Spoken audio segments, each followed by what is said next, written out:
आजच्या व्हिडिओमध्ये आपण छान अशी खुसखुशीत मेथी पराठे बनवणार आहोत आणि तेही 4 ते 5 दिवस टिकणारे। जर तुम्हाला खुसखुशीत मेथी पराठे आवडत नसणार तर मेथी पराठे मऊ कसे बनवायचे याची पण टिप मी तुम्हाला देणार आहे।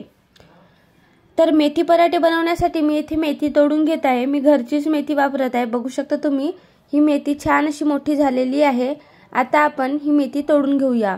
तर आपल्याला ही मेथी मुळासकटच काढून घ्यायची आहे। बघू शकता आधी थोडा पाणी काढून घ्या म्हणजे ही सहज निघणार। तर बघू शकता मी सर्व मेथी ही काढून घेत आहे। बघू शकता किती छान अशी फ्रेश ताजी ताजी मेथी आहे। ही सर्व मेथी आपण काढून घेऊया।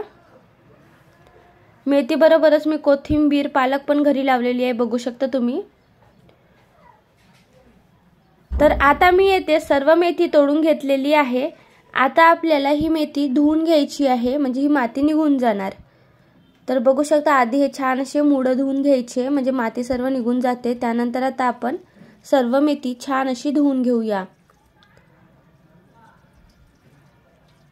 कचरा वगैरे काही असला तर तो पण आपल्याला काढून घ्यायचा आहे। तर बघा सर्व मेथी छान अशी धुवून घेतलेली आहे। आता आपण ही मेथी तोडून घेऊया। कापण्यापेक्षा हाताने तोडलेली मेथी चविष्ट लागते। तर बघू शकता आता आपण या प्रकारे ही मेथी तोडून घेऊया। तर जेवढी कोवळी देठ आहेत ते पण आपल्याला टाकायची आहेत आणि पानं टाकायची आहेत। बाकी जी जठर देठ आहेत ते आपल्याला टाकायची नाही आहेत। तर बघू शकता या प्रकारे आपल्याला ही मेथीची भाजी तोडून घ्यायची आहे। तर बघू शकता याच प्रकारे आता आपण ही सर्व मेथीची भाजी तोडून घेऊया। सर्व मेथीची भाजी तोडून घेतलेली आहे। बघू शकता तुम्ही। आता आपण या भाजीला एकदा आणखीन धुवून घेऊया। तर बघू शकता मी एकदा आणखी ही भाजी छान अशी स्वच्छ धुवून घेत आहे।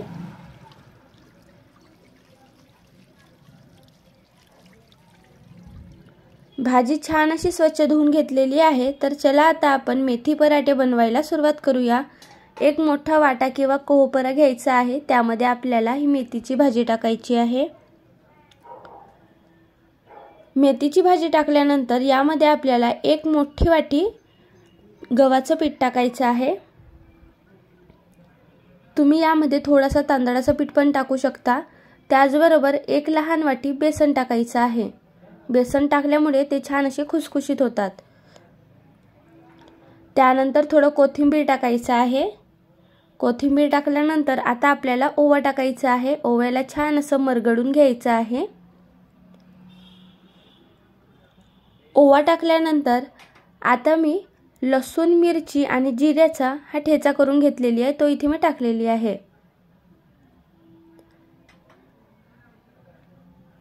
त्यानंतर आता आपल्याला इथे मिरची पावडर टाकायचं आहे। तर मी इथे 1 चमचपेक्षा कमी म्हणजे अर्धा चमच मिरची पावडर टाकलेली आहे।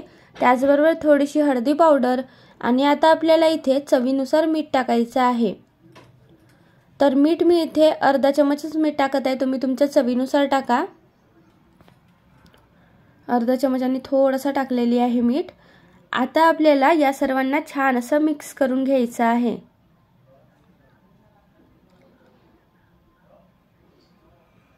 तर बघू शकता या प्रकारे सर्व मसाल्यांना आणि या मेथीला या पिठांमध्ये छान असं मिक्स करून घ्यायचं आहे।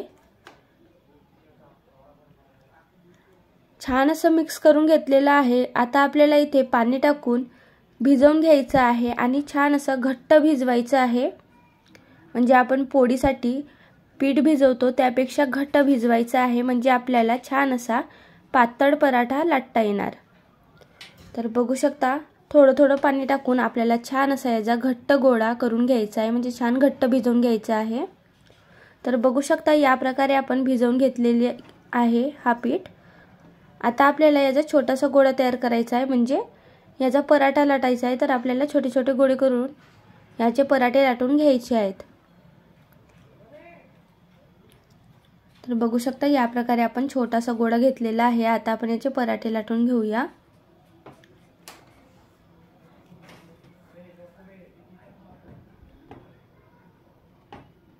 तर बघू शकता या प्रकारे आपल्याला याचा पराठा लाटून घ्यायचा आहे।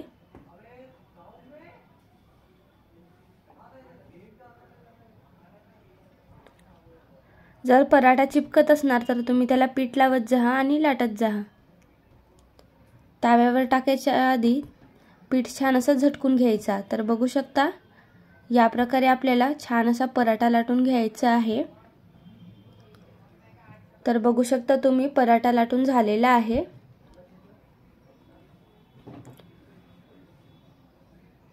साईज तुमच्यावर आहे, तुम्हाला जर लहान साईज घ्यायचा असेल तर गोळा थोडा छोटा घ्या, म्हणजे लहान पराठा बनणार, किंवा तुम्ही यापेक्षा मोठा पण पराठा बनवू शकता।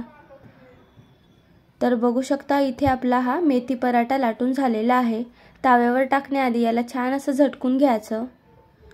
तर आता आपण आधी तव्याला तेल लावून घेऊया आणि बघू शकता पराठा किती छान असा पातळ लाटलेला आहे। याला छान झटकून घेऊया आणि त्यानंतर आता आपण तव्याला तेल लावून घेऊया। तर तवा गरम होण्यासाठी ठेवलेला होता, तवा छान गरम झालेला आहे। आता आपल्याला तव्याला छान तेल लावून घ्यायचं आहे। तव्याला तेल लावून घेतल्यानंतर आता आपल्याला हा पराठा तव्यावर टाकून घ्यायचा आहे। तर बघू शकता हा पराठा एका बाजूने छान असा शिजलेला आहे किंवा फ्राय झालेला आहे तुम्ही म्हणू शकता। तर आपण दुसऱ्या बाजूने तेल लावून घेऊया आणि त्यानंतर याला पलटून घेऊया। तर बघू शकता दुसऱ्या बाजूने मी छान असं तेल लावून घेत आहे ब्रशने, आणि त्यानंतर आता आपल्याला या पराठ्याला पलटवून घ्यायचं आहे आणि या बाजूने सुद्धा याला छान असं क्रिस्पी होतपर्यंत शिजवून घ्यायचं आहे। तर बघू शकता तुम्ही छान असा हा पराठा शिजायला लागलेला आहे। आता आपण याला अलटून पलटून क्रिस्पी होतपर्यंत स्लो गॅसवरती याला छान असं शिजवून घेऊया। तर बघू शकता काही वेळानंतर पराठा छान असा क्रिस्पी होतपर्यंत शिजलेला आहे। बघू शकता तुम्ही स्लो गॅसवर आपण हा पराठा शिजवून घेतलेला आहे। आणि तुमच्यासाठी एक टिप म्हटली तर ही की जर तुम्हाला नरम पराठा पाहिजे असेल, म्हणजे मऊ पराठा पाहिजे असेल, तर फुल गॅसवर तुम्ही शेकून घ्या। आपण हा स्लो गॅसवर शेकून घेतलेला आहे म्हणून हा क्रिस्पी झालेला आहे। तर आता आपण सर्व पराठे बनवून घेऊया। तर आता बघू शकता तुम्ही मी आधी तुम्हाला नरम म्हणजे मऊवाले पराठे दाखवते। हे पराठे आहेत ना मी स्लो गॅसवरती नाही तर फुल गॅसवरती शेकून घेतलेले आहेत बघा, आणि किती छान असे सॉफ्ट झालेले आहेत बघा तुम्ही।